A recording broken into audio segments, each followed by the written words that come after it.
Imagine holding the keys to 10 brand new, custom-made Ferraris. You line them up on the edge of a massive rocky cliff, and then, just because you are bored on a Tuesday evening, you push them all over the edge. You stand there, listening to millions of dollars of shattered glass and crushed metal burning at the bottom of the canyon, and you just smile. You feel nothing. It was just pocket change. That is the exact level of financial insanity we are about to enter. But we are not in modern-day Dubai or Wall Street. Welcome to ancient Rome. Forget the Rome you learned about in school. Forget the glorious gladiators fighting for honor in the sand and the wise philosophers writing about democracy.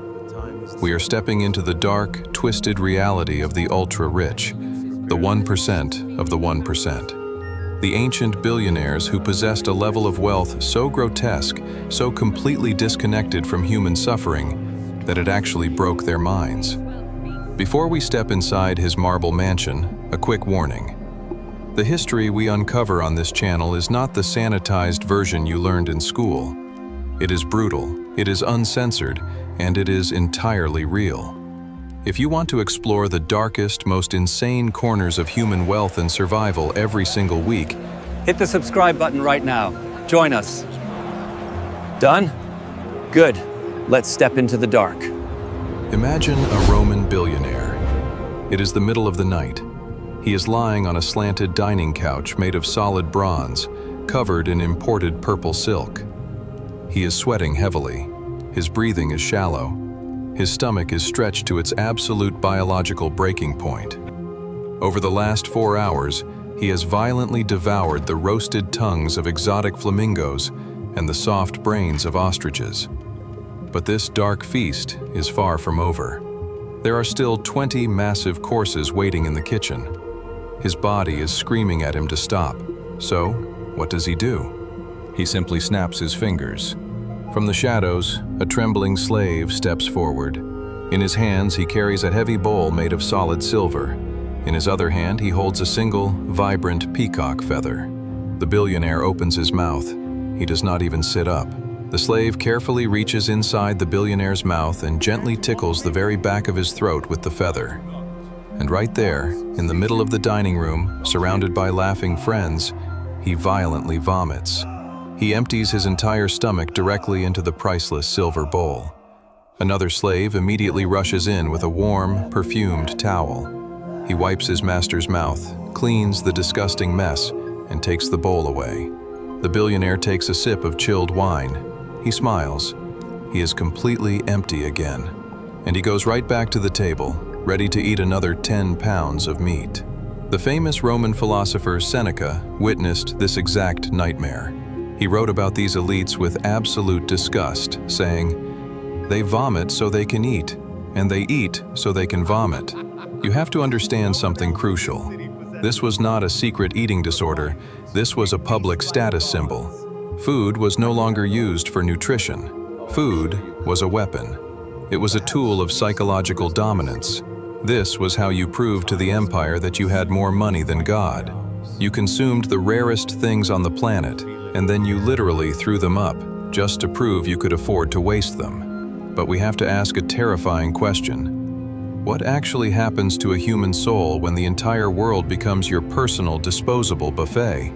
What happens to a man's mind when there is absolutely nothing left on earth that his money cannot buy? The answer is not happiness. The answer tastes like cold poison and spilled blood. To truly understand the absolute madness of this ancient wealth, we cannot just look at the dinner table. We need to go back to the very beginning. We need to wake up with him and see how a man like this survives the daylight. The sun slowly rises over the greatest city on earth, but our billionaire does not hear the roosters crying. He does not hear the heavy wooden wheels of merchant carts crashing against the cobblestone streets. His massive bedroom is buried deep inside a fortress of solid marble. The walls are so incredibly thick that they act as a perfect soundproof barrier. They completely block out the desperate screams coming from the slums just a few blocks away.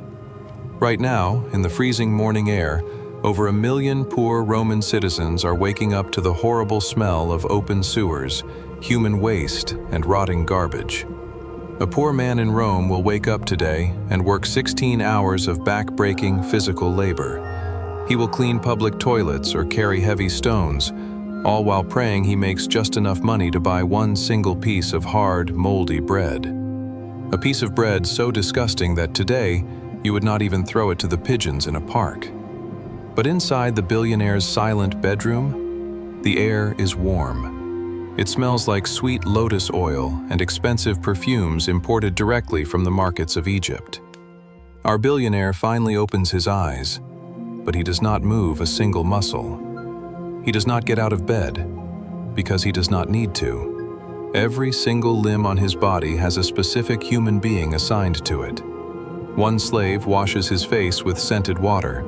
Another uses bronze tweezers to painfully pluck every unwanted hair from his chest. A third wraps him in a blindingly white toga made of wool so fine it feels softer than modern silk. When it is time to leave the bedroom, he does not walk. He is gently lifted and placed into a wooden litter. He is physically carried through the hallways, because in his twisted mind, touching the floor with his own 2 feet is something only poor people do. Today, he has a very important, exhausting job to do. He must go into the main hall and be worshipped. He is carried into the grand atrium. The massive bronze doors of his mansion are pushed open, and outside, shivering in the freezing morning fog, is a massive crowd of hundreds of men. These are his clients. They have been standing outside his door since 3 o'clock in the morning. Why? Because they are starving to death, and this billionaire is their personal living ATM machine. They drop to their knees. They kiss his soft, perfumed hands. They desperately recite poems about how brilliant and powerful he is. In return for stripping away all their dignity, the billionaire snaps his fingers. His slaves throw the crowd a tiny basket containing a few scraps of cheap food or a couple of small, dirty copper coins. Just enough to keep them alive for one more day. Just enough to make sure they come back tomorrow, begging like dogs. The billionaire looks at them with pure, cold disgust. To him, they are not even human beings. They are just cheap props in the cinematic masterpiece of his own life. But the morning routine is finally over. The sun is starting to set, and the shadows are growing long on the cold marble floors. The house is filling with a heavy, nervous energy. The real madness of the day is about to begin, because tonight is the banquet. The sun disappears behind the Palatine Hill. Hundreds of torches are instantly lit by silent servants. We are stepping into the triclinium, the ultimate Roman dining room. If you walked into this space tonight, your modern brain would completely short-circuit. It looks like a fever dream of absolute excess. Notice the guests. No one is sitting at a table. To a Roman billionaire, sitting upright in a chair to eat is a sign of poverty and hard labor. Instead, they recline on massive, slanted couches made of polished citrus wood and gleaming silver. They lean comfortably on their left elbows, buried deep in soft pillows stuffed with real swan feathers, plucking food from low tables with their right hands. The air inside the room is dangerously thick. It is a heavy, almost nauseating mixture of roasting fat, human sweat, and extremely sharp flower perfumes. A live orchestra plays rhythmic, hypnotic music in the corner, but it is barely loud enough to cover the sound of loud laughter and chewing. Then, the heavy bronze doors swing open. The appetizers have arrived. But do not expect simple bread, olives, or cheese. A line of muscular slaves marches in, carrying massive trays made of pure gold. Sitting on these trays are hundreds of dormice, small, fat rodents. For months, these animals were locked inside dark clay jars. They lived in pitch blackness, fed a relentless diet of walnuts, chestnuts, and sweet acorns until they were so morbidly obese they could not even walk. Now, they are roasted crisp, dripping in thick, sticky honey and completely covered in crunchy white poppy seeds. The billionaire reaches out. He grabs a roasted rat by the tail. He throws it into his mouth and bites down hard. You can hear the tiny, fragile bones crunching loudly between his teeth. Imagine eating a sweet, honey-glazed rat and paying the equivalent of $10,000 just for the privilege. That is what pure, unfiltered power tastes like. But the show is just beginning. The main course is wheeled into the room. A massive, entire wild boar, roasted whole over an open fire. But it is not just meat. When the head chef steps forward with a long iron knife and slices the boar's stomach open, it does not bleed. Instead, dozens of live, terrified birds explode out of the animal, fluttering desperately around the dining room. The guests scream with delight. They clap their heavily jeweled hands. They reach into the hot boar, tearing off chunks of burning, fatty meat with their bare fingers. Hot grease drips down their chins, staining the priceless purple silk of their tunics. They do not care. A slave is standing perfectly still right behind them, holding a crystal bowl of warm, perfumed water just to rinse their greasy fingers between every single bite. Then, the billionaire decides it is time to truly show off.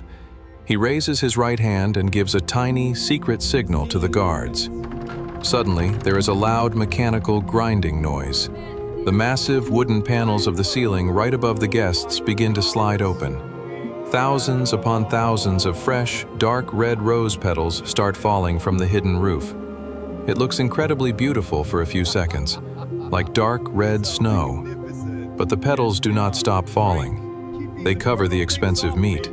They bury the golden plates. They pile up on the couches. The smell of the roses becomes violently strong. The avalanche of flowers is so heavy that guests begin to struggle to breathe. In real history, the Emperor Elagabalus did exactly this, and watched as his friends actually suffocated to death, buried alive under a mountain of beautiful flowers, while he just sat back and drank his wine. Our billionaire brushes the petals off his face. He is still alive, and he wants more food. He pushes the heavy red petals off his chest. He reaches for a golden platter, but his hand stops mid-air. His body has finally hit a brutal biological wall. His stomach is stretched so tight it physically hurts. He is sweating cold. The sheer volume of exotic meat, the flamingo tongues, the roasted rats, and the heavy wine is literally crushing his internal organs. He is completely, dangerously full. But in this room, being full is a sign of weakness. Stopping means the show is over. And a Roman billionaire never stops. He snaps his fingers. The live music in the room suddenly plays a little louder, as if the musicians know exactly what is about to happen. A young slave, no older than 12, steps out of the shadows.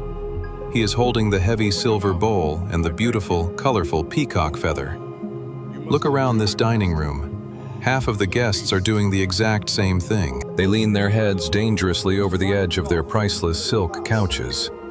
The slaves step forward, and then the most repulsive sound echoes through the marble halls. The sound of the most powerful men on earth violently emptying their stomachs into buckets. The musicians desperately blow into their flutes, trying to drown out the horrible noise of vomiting. Imagine being the slave holding that bowl. He is watching pieces of exotic, undigested meat splashing into the silver bucket. Meat that costs more than his entire bloodline. This slave has not eaten a real meal in 3 days. His own stomach is screaming with burning hunger. Yet, he must stay completely silent. He wipes his master's chin with a clean, warm linen cloth and quietly carries the bucket of vomit away into the dark. The billionaire washes his mouth with a sip of strong, unmixed wine. He spits it out. He smiles at the man next to him, and he reaches for another piece of roasted bird. But you cannot cheat reality forever. Every single game has an ending. And this level of absolute madness comes with a terrible, fatal price tag. Fast forward a few years, the endless parties have taken their toll. The billionaire, based on the legendary Roman gourmand named Apicius, sits completely alone in his quiet, empty mansion. The dancers are gone. The musicians are asleep. He is sitting at a wooden table, looking at crumbling pieces of papyrus, his accounting books. He has spent his entire adult life literally eating his fortune. He has swallowed the equivalent of hundreds of millions of dollars. Fleets of ships sailed across violent oceans, risking deadly storms and pirates, just to bring him a single plate of rare imported fish. And now, he does the terrifying math. He looks at the final number at the bottom of the scroll. He is not bankrupt, not even close. He still has exactly 10 million sesterces left to his name. In today's money, that is still a massive, life-changing fortune. He could easily sell his mansion, move to a beautiful villa in the Italian countryside, and live the rest of his days in total comfort and absolute safety. He would just have to live like a normal, upper-class citizen. He would have to check a price tag. He would no longer be a god among men. But to a man who has tasted limitless, absolute power, becoming normal is a fate much worse than death. His mind is so violently distorted by extreme wealth that the mere thought of eating regular, cheap food terrifies him more than the grave. So he makes a final, dark decision. He is going to throw one last party. He sends out the invitations, the greatest, most expensive feast Rome has ever seen. One final display of absolute, godlike power. His closest friends arrive in their silk togas. The torches burn bright. The music plays louder than ever before. For hours, they eat, they laugh, and they drink. The slaves bring out the solid silver bowls one more time. The beautiful peacock feathers are used. The dark red wine flows across the tables like a river. It looks like just another night of endless, untouchable wealth. But as the night gets incredibly late and the torches begin to burn out, leaving long, dark shadows across the marble room, our billionaire stands up. The room goes quiet. He raises a very special, heavily jeweled cup. But this cup is not filled with imported sweet wine. It is filled with a fast-acting, deadly poison. He looks around the room at the people who worshipped his money. He smiles a cold, empty smile. He drinks the cup down to the very last drop, and within seconds, he collapses violently onto the beautiful, freezing marble floor. Dead. The music screeches to a halt. The wealthy guests scream in pure horror, scrambling backward on their expensive couches. It is pure chaos. But freeze this chaotic scene for a moment. Look closely at the background. Look past the dead billionaire and the screaming elites. Look at the silent, invisible slave who was holding the silver vomit bowl all night. While the master's lifeless body lies twisted on the ground, the slave quietly gets down on his hands and knees. His face shows absolutely zero emotion. He takes a rough, dirty rag, and he slowly begins to scrub the marble floor. He wipes away the spilled wine, the disgusting vomit, and the leftover drops of deadly poison. The billionaire chose to violently end his own life because he could no longer afford to buy the entire world. He killed himself over a fear of poverty that was not even real. He died because he was terrified of living like a normal human being. But the slave silently cleaning the floor? He will wake up tomorrow morning before the sun rises. He will work 16 grueling hours in the dirt. He will fight with every ounce of his soul just to survive another brutal day. He would gladly murder a man in a dark alley for just one of the tiny breadcrumbs his dead master threw away. Because in the end, the only thing more psychologically dangerous than having absolutely nothing is having absolutely everything. This was the twisted life of the 1% in ancient Rome. But what about the man scrubbing the marble? What brutal, unspeakable things did that slave have to do just to survive the dark, rotting, disease-filled slums of the Subura? If you want to find out what it truly meant to be at the very bottom of the ancient world, you need to hit the subscribe button right now. Do not miss the next chapter. History is brutal. It is written in blood, and we are just getting started. Subscribe and step into the dark with us.